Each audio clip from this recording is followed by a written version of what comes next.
Good afternoon, everyone, and welcome to the Halloween edition. Strategic priorities. Aren't we special? We got Sue Fraser. She's in the spirit over here. It's hard to take you serious, Sue, with that outfit on, I have to tell you. But I'll put it aside for the next 45, 50 minutes or so. All right. Just like to call the meeting to order. Any declarations of conflict of interest? Okay, so could I get approval of the agenda? I think CAO Eleanor, you would like to have a change recommended? Thank you, Mr. Chair. We're proposing to move item D up to the front of the agenda. Okay, in agreement with that? Agreed. Okay, Deputy Mayor? Is Councillor McKinnon on the line? Not yet. Okay, he's hoping to join us here at some point in time. I know he's tied up with some other stuff. Okay, so we'll move D to A. So A becomes B, B becomes C, C becomes D, and so forth. Okay, agreed? Yes, sir. Okay, so approval of the minutes from the October 10th meeting. Moved. Moved by Mayor Brown, seconded by Deputy Mayor Yankoff. Any business arising from the minutes? Sue, I just had a question. I know there were some discussions on the tartan. Is there any updates on that from our last meeting? That was my sole intent. I really don't want to know about the tartan at all.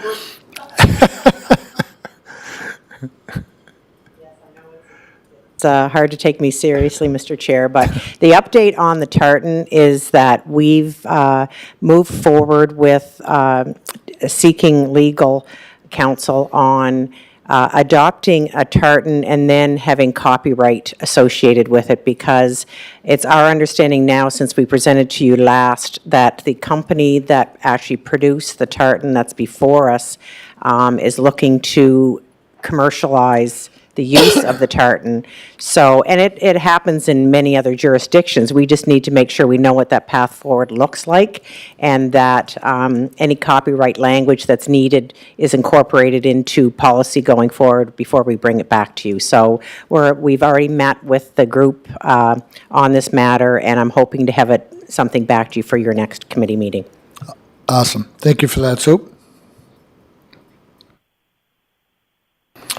All right, any other business arising from the minutes? Okay, so we'll move on to our first item, which is the Housing Accelerator Fund. And CAO Eleanor, if you would like to take us through that. Sure. Thank you, Mr. Chair. So initially, Council sent a letter to Minister Fraser. It was dated October 11th. In response to the letter that the minister sent to us in terms of expectations that needed to be fulfilled for the Housing Accelerator Fund. So after we sent the letter, we've had a lot of back and forth with the minister's office as well as CMHC. And there is a real push across the country to have four units as of right across the municipality and across municipalities in Canada. We had also talked in our initial letter to address this to use net residential density, and there's still a chance we could be doing that through our planning process. But after a lot of discussion and back and forth with the minister's office, it was felt that the wording needed to be stronger and more to the point around 4 units as of right across the city. So we had edits to the letter right up till about 11 a.m. this morning. So on your desk, there should be a paper copy of the most recent version. And the most recent version was edited based on direct feedback from the minister's office. And really the change between the previous letter and this letter involves the first section, which before talked about net residential density, but now this section is talking about 4 units as of right. So what's being proposed here is that the first section says, at the request of the minister, the city proposes to remove any exclusively single detached zones and permit up to 4 units as of right across the city as appropriate. And will still include in there proposed initiatives requiring amendments to the official plan and zoning and development bylaw will be a part of a formal review process, including public consultations. So at this point, the minister's office has approved this letter as it is. CMHC is good with this letter as it is. And we're asking the committee to support the letter so it can move ahead to council, and we send this letter back. And I'm happy to answer any questions of how we got here. Just for, I guess, common understanding, can you illustrate what 4 units as of right may look like? Could look like? Possible scenarios, just so everyone has a clear understanding of what that is. Sure. So I don't want everyone to be worried that all of a sudden the whole city will instantly be taken over by fourplexes. But what it allows is the flexibility when lots redevelop to be able to go into 4 units. I can think, so when you're driving around town, a simple example that I can think of outside of the downtown in terms of multi-units would be on Gordon Drive. Like there's a fourplex along there. It looks more like a larger house, but there's actually 4 units in there. So the idea of, fourplexes, triplexes is that they actually look like just larger houses. That's the point of it. The wording in here is quite intentional where it says as appropriate. Yeah. Because there are things that need to be taken into consideration, such as lot size, flooding potential, redevelopment potential, all those different things. And then the other key part in this, of course, is that we have to go through a public process with the official plan and zoning and development bylaw. So this is us committing that we will raise this as part of what will be proposed in those plans, but we recognize also that there's a process that will be gone through. So currently, in order to have an accessory dwelling unit on a property right now, it has to be a half an acre in Charlottetown, correct? Yes, Okay. that's correct. So currently, as it stands, does the 4 units have to apply to a half acre property, or can it be on any property? I think in terms of like size of lot and what that looks like, that's something we'll have to analyze as part So does of that when come we into the as review. appropriate part? Yeah, so like if council makes this commitment, we're only making a commitment that we're going to run it through the official planning and zoning bylaw process. Like, we'll take a look at what this actually could look like, how much housing can be achieved, and have the conversation with the community about what this is. Things like lot size could restrict, a fourplex being able to be accommodated on there, just like bigger houses can't fit on certain lot sizes as well, Right. right?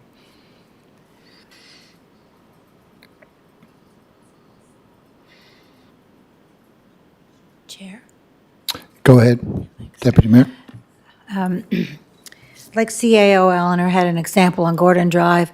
So for example, if I owned a lot in Bell Heights, based on this premise, I would be able to build a 4-unit in Bell Heights on my lot, beside all the other homes that are single family?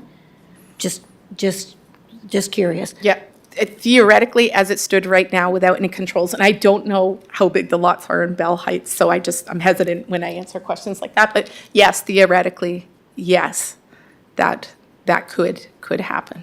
Under this proposal. Yes, if you actually did include this in the zoning bylaw to allow for this. So but that, again, as appropriate, could provide some, not exceptions, but some leverage in not to allow it, correct? It Because- could. Yeah. And I think what we need to be mindful of is the Housing Accelerator Fund is a large amount of money that's provided, and there's certain milestones that need to be achieved. If certain milestones aren't achieved, you won't receive funding for those particular milestones. So it doesn't mean that all the funding of the Housing Accelerator Fund would disappear. So at this point, we're committing to these innovative and assertive actions that we've been asked to by the minister in order to secure this funding. And we recognize that there are planning processes that will be gone through in order to see where we land in the end.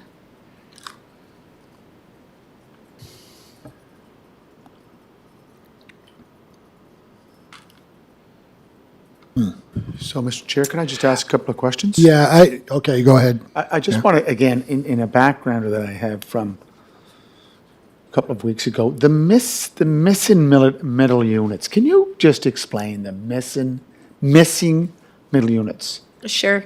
So missing middle, it's actually, it's funny because it's hard to explain it here in Charlottetown because Charlottetown is actually filled with the missing middle that the rest of Canada is missing. So actually, we're ahead of the game in that, which is something we should be proud of. So missing middle would be like fourplexes that you'd find. A missing middle is a lot of what we actually see in the 500 lot with, 3-story buildings, anything that's a walk-up. Ambrose, Street. So there's we have a lot of that already. And even when I said a fourplex on Gordon Drive, like, we have examples of this already within the community. So in other places, they don't. You have just solely single-family residential all over the place, and they don't have a lot of variety in between. So triplexes, fourplexes, 3-story buildings, 4-story buildings. Janice wants to add something there. Could you come to the mic, Janice? So I think, as Eleanor said, the missing middle actually is all over Charlottetown. So if you think about what's happened in, let's say, Ontario, where they've taken, in suburban neighborhoods, they've taken large lots and small homes, and people have put very large homes on those large lots. What's happening is they're trying to direct that instead of putting one very large home on a large lot, kind of at the top of Greenfield Street, because that was redeveloped within the last 20 years. And those lots are maximized. There's not a lot of yard, there's not a lot of side, there's a virtually no side yard, like very, very small yards, but very big homes. And some of those homes have in-law suites or, informal, nanny suites. And I think what the government is trying to do is to direct that we plan for legally more units inside those buildings that look like very large homes. And the top of Greenfield Street kind of fits in because there are huge homes on Greenfield already, and those aren't even half-acre lots. Like, they're like third-acre lots, 25% of an acre. Yeah. So that seems to be where they're going. But it's just, it's where they want to go. It's not to say that Charlottetown has to get there, but as your CAO has indicated, we're already ahead of the country because we're a built-up city, we're an old city, and it's just kind of to open the door to say, oh, this is where you could go. And if you do go there, maybe you'll get this money. Yeah, and the reason I asked, because I was on council. You will be asked these questions. Yeah, I was on council when the Eric Found Center was taken down and it was redeveloped as an R1, and those lots are maxed. Now, I can go down the street to the corner of Greenfield and Villa, where our chair grew up, which is a huge house, but there's a big lot there. That your old family lot must be about a half acre. or more. Ambrose. Yeah. So the current policy, the current regulation we have now is that if you want to add a secondary apartment or a garden suite, it has to be 0.5 acres. And the deputy can tell you that we've been discussing this for the last 2 or 3 years. This would be a step in the right direction in moving that down to 0.3 or maybe 2.8. You could get extra units, which would, like, we're already ahead of it, as Eleanor, our CAO, stated. So I think that the net residential density, we will meet it and surpass it with these as what's the term? As appropriate? 4 units per per lot. Thank you, Mr. Chair. Did you have anything? My concern is, I guess, appropriate is a very nebulous term, and it's hard to define. What I think is appropriate, someone else might be saying, it's very inappropriate. And I think we're getting into some murky waters with that. Anyway, I don't know. I don't know where I sit on this. I'm struggling with it, to be honest. So, Go Mr. ahead. Chair, this is just for the letter. Like, in terms of the conversations with the community of what this actually looks like. It has to go through, That's where all the details right. are going to be. At this point, it's just a commitment that For a as a letter. municipality, we're going to take this seriously and look at it. Okay. And try and work with the community to see how we can achieve different ways to get more housing. Okay. So this will, like, it's only one part of the whole letter. There's lots of other things listed in there as well. And Mr. Chair, as you know, we've started the process to overhaul comprehensive review of our official plan, which is the umbrella Yeah. of our land use regulations, which we call zoning development bylaws. So this will definitely come up during those future public consultations. Yeah. We already have a lot of interest in development along the identified corridors, East Royalty, not East Royalty, St. Peter's Road, Longworth Avenue, Malpeque Road, University Avenue, Lower Malpeque Road, Northwood Road. So there's already interest there, and we've identified our two post-secondary institutions that are very important of our city streetscape, and they are UPEI, University of Prince Edward Island, and Holland College. And you cannot forget, Mr. Chair, at the semi-annual of the FPEIM, Matthew Peltier talked about the diminishing million-acre farm. Back in 1950, it was 1 million acres of farmland. We're now down to 500,000 acres of farmland. So we have to look at more densification, which we're doing. And I think that process started, as Janice knows, back in 2000, 2004, and it stopped. And now here we are, almost 20 years later, we're back at it again. So I'm not in agreement, just so you're, to be perfectly clear, I'm not in disagreement with No, I'm with just densification. I'm just supporting what's being proposed in this letter. And as the CAO stated, we will have to meet, there will be milestones set out by the the Federal Housing Minister's department. Now, we may not meet them all, therefore we won't get all the money, but there will be milestones. And I think overall, I think with Sue or with Eleanor and Janice, we'll meet a lot of those milestones. Thank you, sir. Okay, so this is basically, all those discussions will be taking place at a later point. This is not we're not necessarily going ahead with everything in this letter. We're doing this to get the discussion started, to move it along, to embark down that process, recognizing, and I'm fully cognizant of the fact that we are in the midst of our developing or revisiting our official plan and our zoning development bylaws along with it. So if that's what it is, I would support the letter going forward to have, but I think we'll have to continue that discussions because I think there's important discussions to be had at a later time. So, I'll move it. You want to move the letter? well, we have to, yeah. Yeah.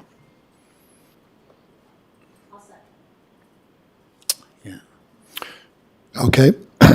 All those in favor? Just, Mr. Sorry, Chair, sorry. discussion on the. Discussion on the letter, thank you. Just want to clarify, Mr. Chair, that I know the minister has mentioned in some of his correspondence with other municipalities that he's legalizing housing. Now, I don't know what legalizing housing means, but I know this city has been very focused, thanks to our new CAO, in trying to get more density, to provide more opportunities for NGOs, private developers, public different levels of government to build housing. So we're going in the right direction. So we've legalized housing a long time ago. I think the path forward now is hopefully we'll get the housing accelerator fund, and we'll have the capability, the financial capability to put more monies into getting these plans out and identifying those milestones that we have to reach. Thank you, sir. Deputy Mayor? Okay. So all those in favor of moving the letter as outlined on to Minister Fraser? Sorry, to council. Well, yeah, moving the letter on, yeah. So moving it on to council and then eventually on to Minister Fraser. Yeah. Just a bus stop. Just a bus stop, yeah. All those in favor? Okay, motion carried 2-0 with Councillor McKinnon absent.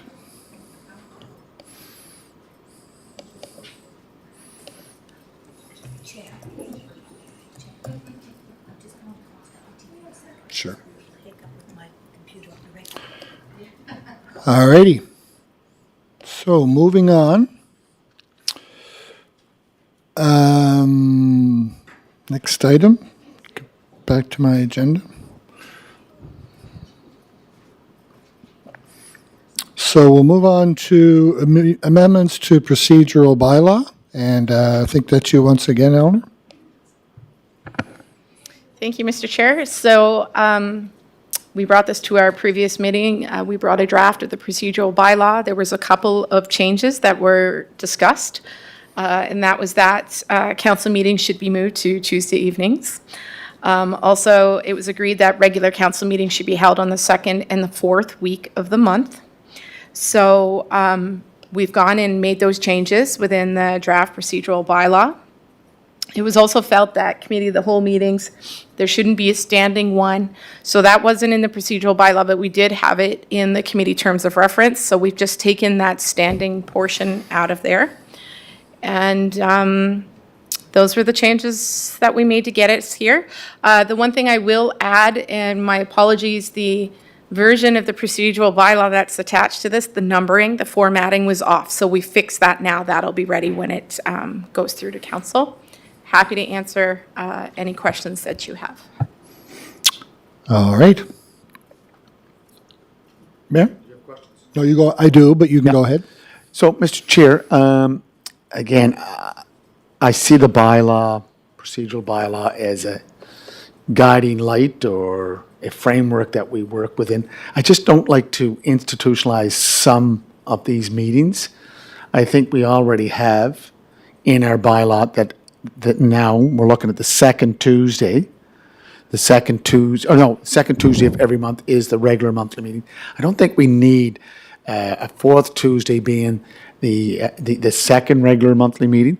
And as for, again, the committee of the whole, I think that's a good idea because that will become a, correct me if I'm wrong, CAO Eleanor, the committee of the whole will become a standing committee. Is that correct, or what does it become? Or what will it be termed as? What will be the term? Go ahead, Eleanor. Through the chair, and thank you, Your Worship, it will be a standing committee with your other standing committees of council. And I think that we're looking at putting that as a third week meeting? Yeah, that's initially what we had proposed, but based on the feedback, we've just taken it out. So we'll just schedule it whenever we As need a needed. committee of the Yeah, whole meeting. and I believe in that, Mr. Chair, but it's just the incorporating the second Tuesday and the fourth Tuesday in the bylaw as regular monthly meetings. I think it's just, some councillors may just see that we're meeting ourselves to exhaustion. Like, there are lots of meetings that we participate in, which I don't mind because I love to give my point of view and get feedback on that point of view, and sometimes they agree and sometimes they don't agree with me. But at this committee level, I find that there's a lot of agreement, so that's the only issues I have. Okay. Deputy Mayor Yakov? But no, I'm good. Yep, I'm good with this. I just had a couple of points. On page 27, Eleanor, under regular meeting of council, unless the council shall hold a meeting on second and fourth Tuesday of the month at the council chambers, and if the second Monday is a public holiday, should that, yeah, so, Normally we meet the second Monday and the fourth Monday. yes, so that should say, or is that irrelevant now? Yeah, either delete it, or if we have, that Monday, say the second Monday or the fourth Monday is a holiday, do we still want to leave that day buffer and hold the meeting on a Wednesday instead of a Tuesday? Or do we just leave it and just delete it altogether?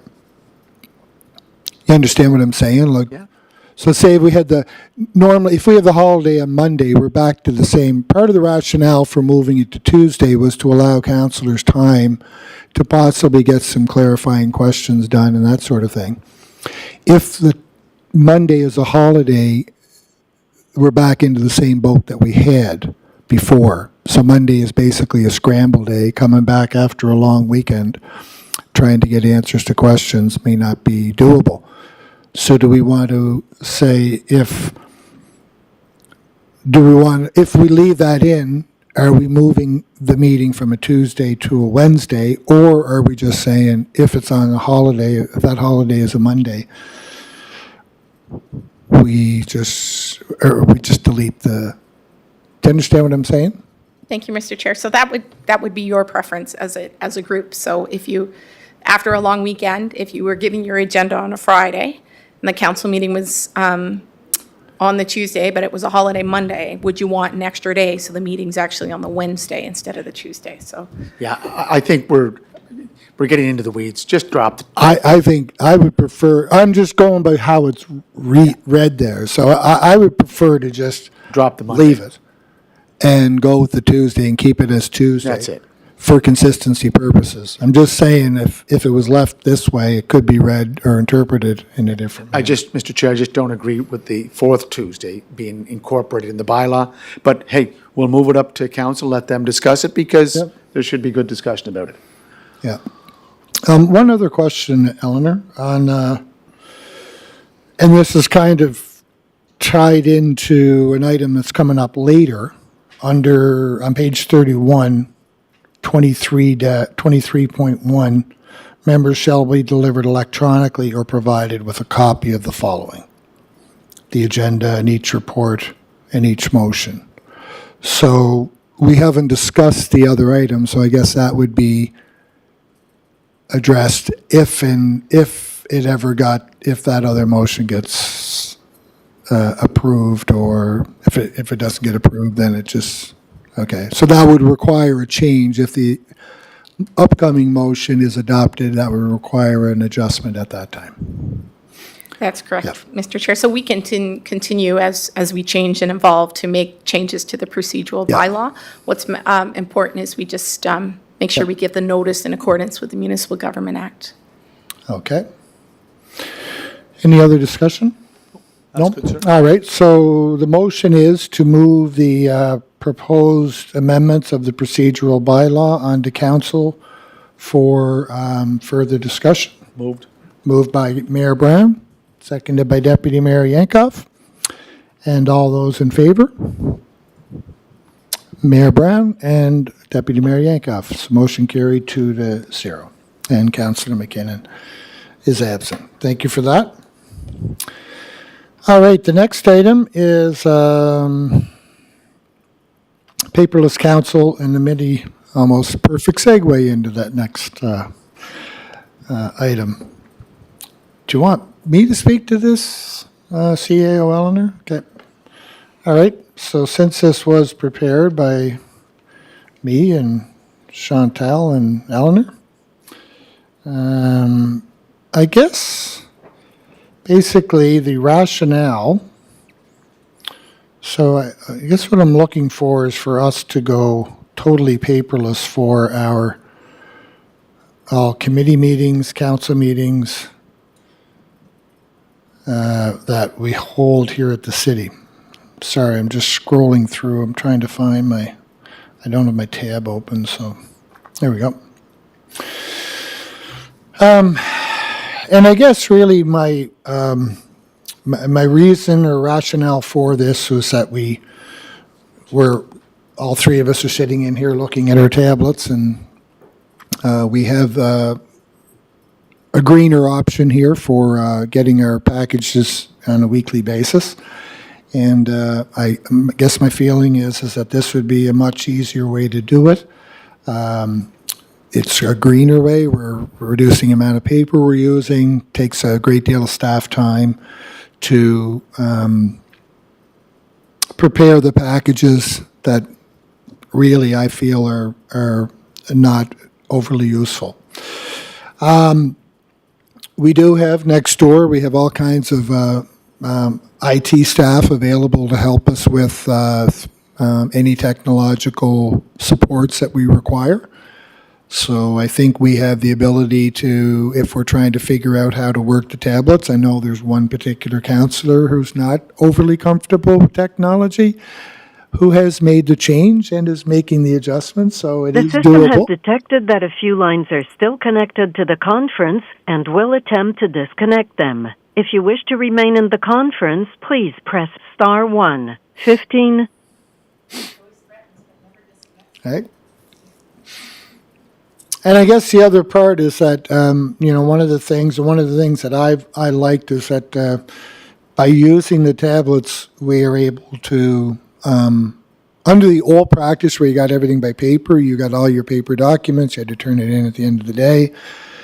There's no kind of record of any notes you've made, anything you've discussed, any answers you've received. And with our tablets, we do have the ability to save that information, so I think that's beneficial as well, too. So I think we have all kinds of tools that make this very workable, and I would hope that we would find support for it here at the committee level and ultimately at council level, too. The system has detected that a few lines are still connected to the conference and will attempt to disconnect them. If you wish to remain in the conference, please press star 1. 14.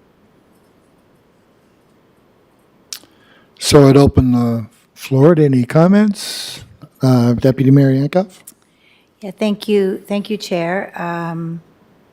I have no issue going paperless, but there's a few concerns that I have, and that is that we currently don't have any IT support after 4 o'clock in the afternoon.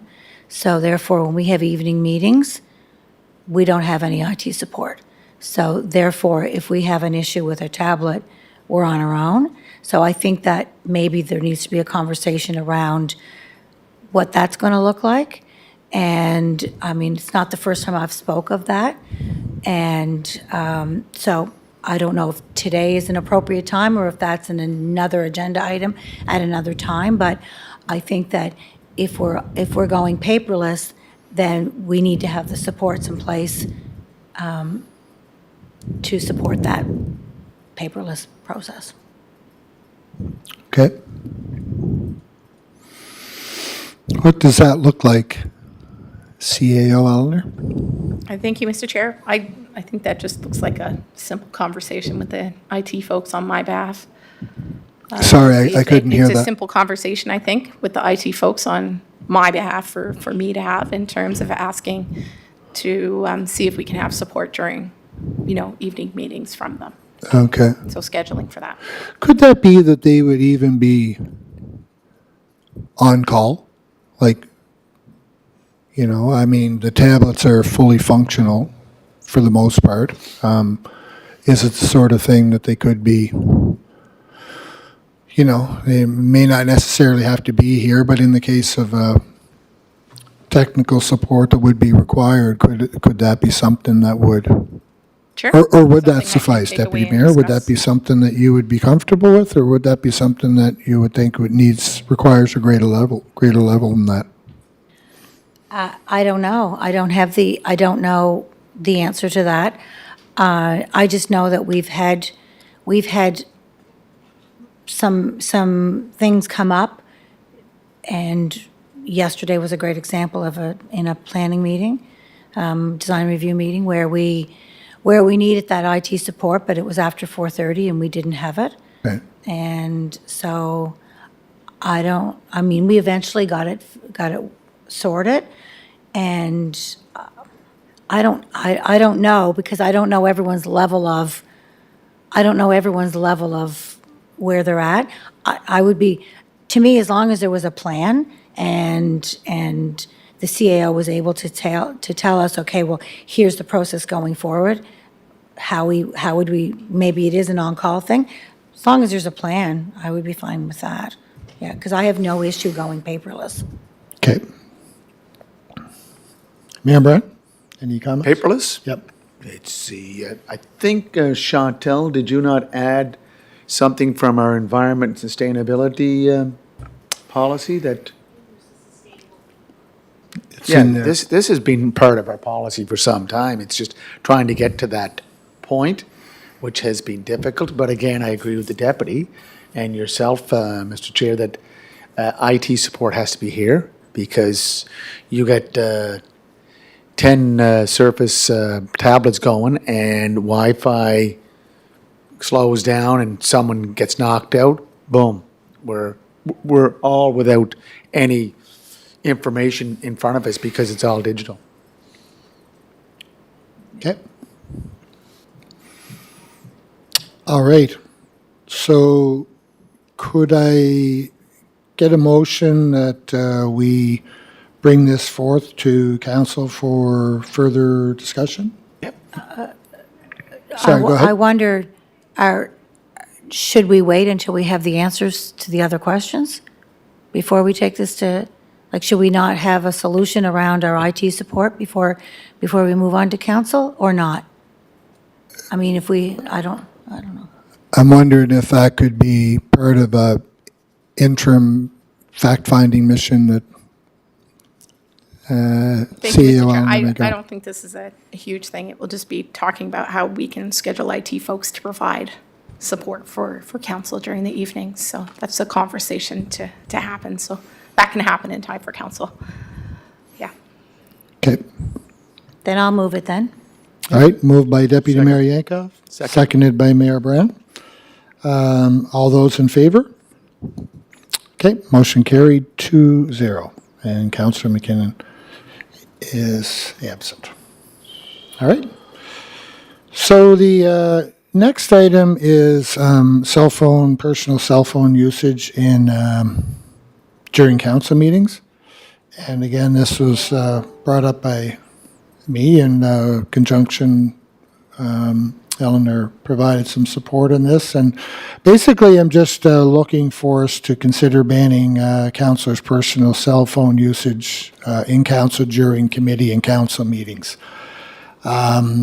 So I guess it's really, for me, I think the big part is about being present during meetings. I think if we're checking our personal cell phones during meetings, I think it's taking us away from what's transpiring during council meetings or committee meetings. And I think the residents expect us to be fully attentive, to give our attention to what is transpiring during council meetings. And I think putting our cell phones away is a way to demonstrate, I think it's good role modeling. I know we're living in a society where we are becoming increasingly dependent and reliant on our cell phones. And but I think this is a way to promote positive behaviors within the chambers, and to really enhance our listening skills, I think, because I think that's important when we're having discussions about various matters that are before us. I think it's important that we give our undivided attention to what's taking place. So that's kind of the reason or rationale for it. And I'll leave it open to the floor for discussion. So, Mr. Chair, I know that when I go to the House, the Legislative Assembly, what you find is a sort of a, and then I can see the reason for it, but if you're in the gallery, you cannot use your cell phone. But MLAs can use their cell phone when they're on the legislative assembly floor. And I think that may be because of anyone in the gallery might be taking photos, taking video, so I can understand that. But what we're doing here, and look, I love the spirit of what you're saying here, what you're trying to accomplish with this cell phone usage in the chambers. But, you know, I can go beyond that. I know I've been at meetings, dinners, presentations, and members of council would be part of that function and would be on their cell phone for most of the presentation or the discussions that are taking place. When I'm in here, I probably have the best bird's eye view of what's going on. And I think for the most part, councillors are focused. Some may be more active, but that's fine. You know, I think it's something the chair should remind council before we start that please be respectful of of using your cell phone. And, you know, I'm sure there are some members of council that are doing other business on their Surface tablets, which may not be conducive to what we're discussing or debating in this chamber. So I think it comes down to respect. I just use my cell phone. I'm not always on it. I'm always very aware that if I'm in a place and it's a meeting, I put the cell phone away just to ensure that I'm a listening participant, and that if I want to partake in the discussions, I will partake in the discussions because I'm following what's going on. But as Laura Devine always has said to me, one of her strengths, like many of her friends, is that they're very, very adept to multitasking, more than men. I'll end off with that. Deputy Mayor? Well, I mean, as somebody who probably is the most frequent flyer user of a cell phone, I would certainly admit that. I struggle with it because it's one tool in the toolbox, and are we talking about everything that happens while we're in the chamber, or is it just city councilors, or is it the folks that are in the gallery, similar to the Legislative Assembly? It would be us. And is it after a 4-hour meeting when somebody wants to check in to home? I sometimes write my speeches on my cell phone. I'm not justifying my overuse of my cell phone, because I do. I use it a lot. But sometimes what's perceived as being an overuse of a tool, maybe, I don't know. I mean, we could certainly send along to council for discussion if you so wish. But I'm a little hesitant because, you know, well, I guess my first question would be, you refer to it as your personal cell phone. So are you talking about personal cell phones? Because we all have a cell phone that is. Well, yeah, is for from- personal usage. Right. Yeah, basically, and you know, I think that's really where it's coming from. There could be business stuff. We have a tablet that we can do. I mean, if we want to write a speech, or if we want to have whatever, we could use our tablet as such. I think the reality is there's non-council stuff going on during council meetings. That's a reality. And I think it's important that we be as fully attentive as we can. And I think that's really the rationale for it. So whether it's your personal cell phone, I think what we're trying to do is to take away that personal usage of technology, whatever it might be, and be fully attentive at our meetings. That's really the ultimate rationale for the motion. Right. And what I say is we're a group of adults, and as adults, is it necessary to have a rule like this, or is it more so, as His Worship mentioned, a reminder of a respectful a respectful space while we are conducting business, because we could open this up to what other things are happening in the chamber when we should be engaged in council business. And I don't know, totally understand where you're going with it. And like I say, and especially as somebody who does use their phone a lot, so this is not about me still wanting to use my phone. This is just about, I don't know, like, I know Halifax, the municipality of Halifax, HRM, they don't have, if we're looking for a best practice, they don't have this type of a regulation in their chamber, but I'm happy to go with what the majority of council wants, and happy to have the discussion of council and respect whatever everyone wants to do in this matter. Yeah. Thank you. Eleanor, you had your button going there earlier? Thank you, Mr. Chair. The one point that I would add simply from a governance process in terms of cell phones and chambers, and I'm not saying pro or con, but I would say one consideration if council decides to, if they did an all-out ban of cell phones, that would be one thing. If they don't do an all-out ban, there's always an opportunity for an adequate, policy or something to go into place of how cell phones could or should be used in chambers. From a governance perspective, one of the ways that they shouldn't be used is being actively on your cell phone during times when the public cannot speak in chambers. Because if you're receiving texts and emails from the public about things of debate, that's problematic. Because in the governance sense, the public isn't allowed to speak here. So if you're receiving that feedback during debate, that would be not good from a governance point of view. So that's one thing to consider. If you're working on a speech, well, that's a different thing altogether. But there is a governance piece in here as well. Thanks. Okay.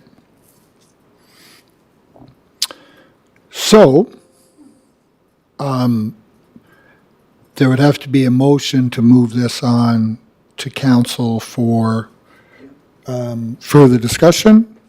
And so could I have a mover of that? I'll move it. Okay. Yeah. Do we have yeah, a seconder? Yeah. So the Okay. resolution's on the floor, Mr. Chair. So, Yeah. Mr. Chair, I'm glad that you're bringing up this discussion. And as the deputy says, like the deputy is she's a very active user of her phone, and so are some of the other members of council. But if you ever watch the House, whether it's in Ottawa or in any of the legislatives, you'll see members of the Legislative Assembly or of a provincial parliament sitting around when debate is going on, reading newspapers, maybe some of them just taking a quick nap. That is what you don't see here, because as Eleanor said, Philip, you like your meetings, but please try to control them so we don't stay here for 3-4 hours. I love a good debate. I love a good discussion, and I think that's what you provided here today. That's why I want to move this up to council, because I think there will be a sense of responsibility going forward. A couple of councillors, Mr. Chair, have said we should take our phones and put them in a basket before we come in here. Well, no, we don't work for a big corporation that requires total cone of silence.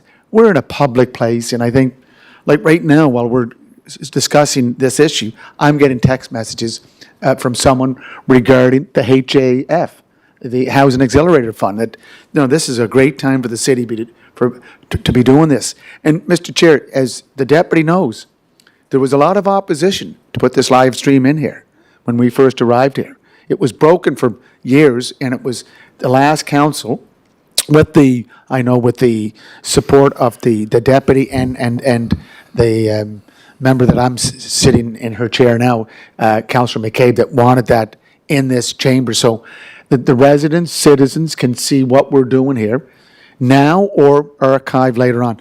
This, again, is just another tool that we use in our tool case to get information either in the chamber or out onto the floor when we speak. So great discussion moving forward. That's why I want to have it up at the next meeting. Can we have it on the agenda for Thursday, or is that too early? No, it's too soon. Okay. So we'll have to leave that for the regular monthly meeting on the, Fine by me. good? I just want to have the discussion. Could I suggest that our regular monthly meeting of council is usually focused on our monthly reports of the various committees? Could this not come to one of the next meeting after that, so that it's actually at a time when, that traditional monthly meeting of council is already a heavy agenda day? And if we want to have healthy discussion on this, could this not be put onto an agenda for that next meeting instead of the monthly meeting of council? Just throwing it out there. Well, we can call a special meeting anytime, right there, CAO Eleanor, you'll be away anyway, so leave that to us. I agree with the chair. This is a good discussion, and I think if we have it in the open, like we are right now, with all council present, I think there will be some for, some against, and then a vote will be taken. But lesson learned that going forward, as chair, just as you are chair and all the chairs should mention to any members of their standing committees or council, please respect the discussion debate during the meetings. So limit your use to your cell phones or any other IT hardware you may have, which includes your Surface tablet too. All right? All those in favor of moving it forward? Motion carried 2-0. Councillor McKinnon absent. All righty, thank you for the healthy discussion, folks. That's what we want, is we want to chat about stuff. 'Cause that's how we arrive at good decisions, is by flushing it out. So, all good. All right. Janice is going to take over on the next one on our, speaking of media monitoring. So, Janice, if you want to take it away and walk us through the next report. Thank you very much, Chair. And good afternoon, everyone. You have the report in your package, so I won't go through all of the details around choosing media monitoring package. I'll say that we engaged with the two main companies who are able to provide the services that we required, although none could provide everything we wanted in one package within budget. So we're opting for a package that is within budget. It provides digital and Canadian broadcasting monitoring as well as social listening. So the package that we're going to go with doesn't provide access to full print articles, but we will have access to snippets, so the title, and we'll have access to all the data that goes with those snippets as well. If the print materials are deemed worthy, we have means of getting those print materials anyway. So it's for those reasons that we're opting for the package that is outlined in the report.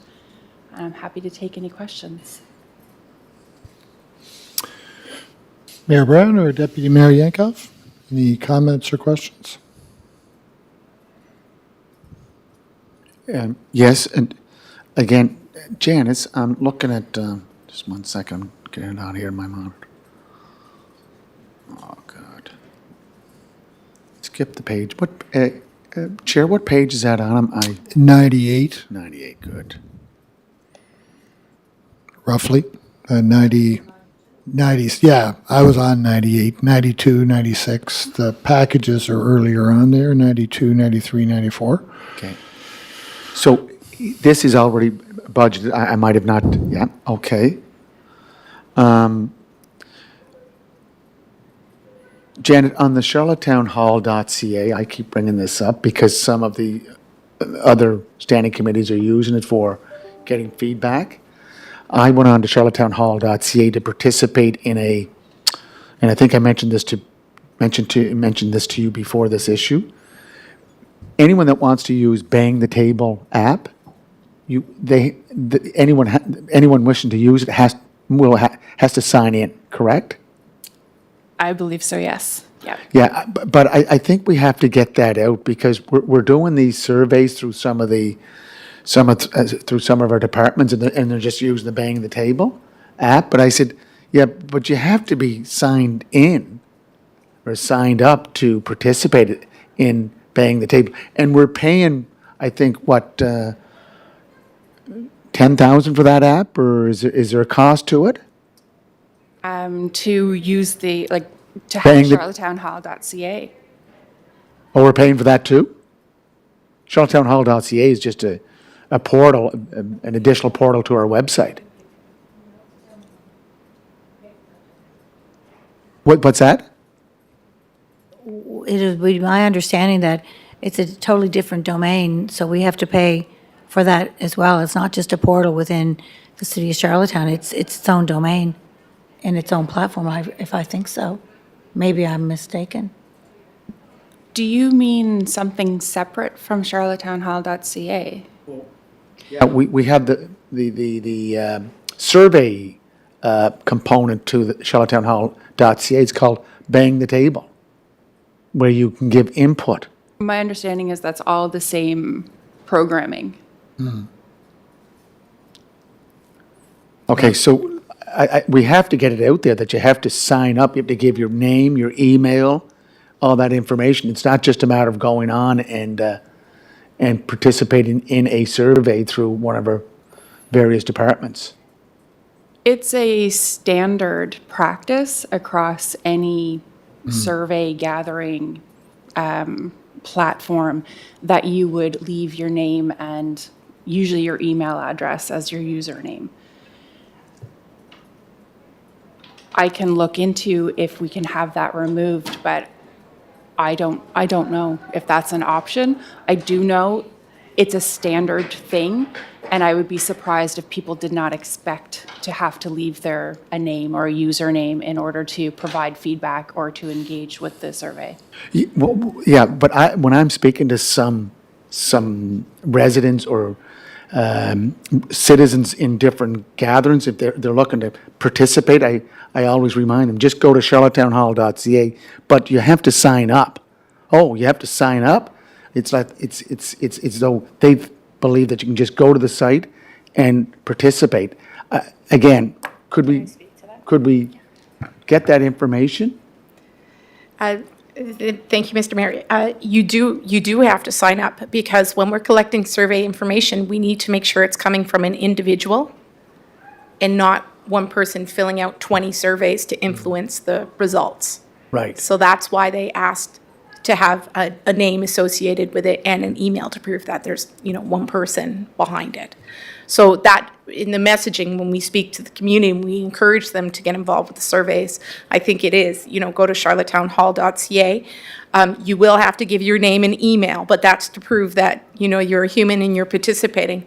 Just like if I came to your door and was doing a survey, I'd probably write down your street address to show that the information came from this particular household or this particular person. Okay, so, Mr. Chair, and can I follow up? Did we not already, did Carly not already do something like this last year? It wasn't a meltwater package, it was something to scan what we were sending out there. Did we not do something similar to this, Janice? When I started in this position, I did receive a meltwater and a scission quote. Both quotes were 2 years out of date.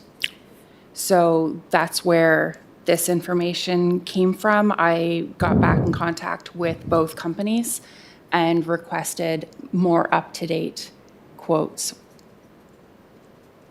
Okay, so it sounds like we have to do this on a biannual basis or annual basis? It would be an annual subscription, but beforehand, the quotes were received but not acted upon. So this would be a brand-new service to the city. If I remember, we discussed that with Carly, and that was when we brought that forth as part of our budgetary requests, was we were looking for that media monitoring package. That's my recollection of it. Yes, sorry.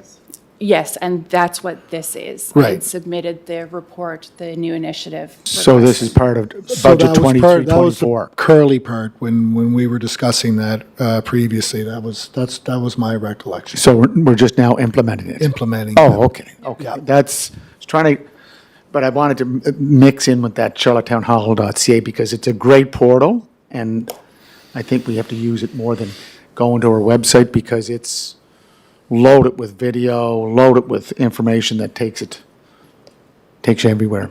Thank you, Mr. Chair. Support. Thank you, Mayor. I have just a quick question, Janice. What does this mean to your world? Like in terms of practical, a practical application, what's the benefit for, like, just so we have a common understanding of that? Absolutely. So media monitoring is a reflection of the efforts that we're putting out there to try and shape the messaging, to try and shape our reputation, trying to get some information back on how what we're saying and what we're doing is landing out in the world.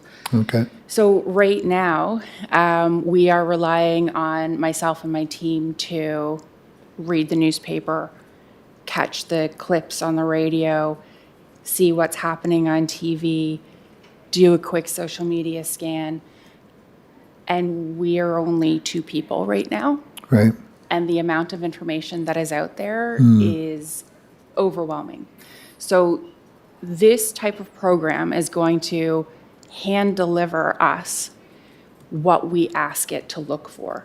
So part of the perks of this particular program is that we have more saved searches or more standard searches that are just going to be set up to be running all the time. And we can go in and tailor them. We can add in extra things if we know there's an issue coming up and we're just wondering, what's the feel on this? How is this being reported? How is this trending? The sentiments around it trending? We can do searches around that and bring back the information and have a look. It's more in depth than what we're able to do right now, and it helps us understand where we need to clarify our messaging, where we need to step up our efforts to get information out, what ways we can do that, because we can see that the print aspect is working fine, but we're not seeing it being reflected either online or in broadcast. So maybe we try and pitch the story, we try and bump up our efforts to have a more complete approach to the issues we're trying to manage. Okay. When you were talking about the 10 saved searches under Cision social listening there, is that like 10 at any time? Like we could save a search and then delete it and then have more available? Is that how it works? So is it that we can only have 10 at any one given time? Is that how it works? Pardon my No. my lack of understanding here. Don't worry, I asked a bazillion questions. So I'm happy to have answers. This would be 10 saved searches that are running all the time in the background. Okay. And we can say, as soon as something comes up, I want to be alerted immediately if it's something that is a pressing issue that we really want to keep track of. Right. Or we can say, you know what, tell me at the end of the week how many times these keywords came up, or this counselor was mentioned, or this issue was discussed. We have unlimited free searches. Right. So if there's something we're curious about, we can go in and search that. Okay. All right. Sure. Again, this is all helpful information going forward, and so I'm assuming this is AI technology. Some of it will be, yeah. Okay. When we talk about that level of tech, I'm at my depth. Do you need a resolution there, Mr. Chair? Yeah, so Okay. Great. it's information that we're going ahead with purchase. Correct? Yeah. Yeah. So just an information there, Mr. Chair? Could I just ask a quick question? Yep. Janice, are we going to start the onboarding for the advisory committee members? Is that already covered? Is that covered? Onboarding for advisory. Is that you, or is that, That's me. did you already say that? Huh? Just She want to took make, great offense to Thank you, that. and thank you, Mr. Chair, and through to the mayor. We're going to get that scheduled for mid-November. when you come back? That's correct, yes. I will be doing the onboarding. It will be online. We'll probably do one at noon and then one after work, so we Yeah. can capture So it sounds like. everyone. It sounds like you're getting a few questions about it, are you? Just, no, kind reminders I've received. Thanks. Anywho. All right, any just new have- business I arising? just have one Sure. comment on this, on Janice's report. Have you ordered this yet? Like, when will you have this tool in your toolbox? Through the chair to the deputy mayor, thank you. I have not ordered this yet, but I would really hope to have this in place in like 6 to 8 weeks' time. All right. So that completes our reports. Any new business anyone like to bring forth? Mayor Brown? No, sir, Motion thank to you very adjourn? much, sir. Thank you. Motion to adjourn?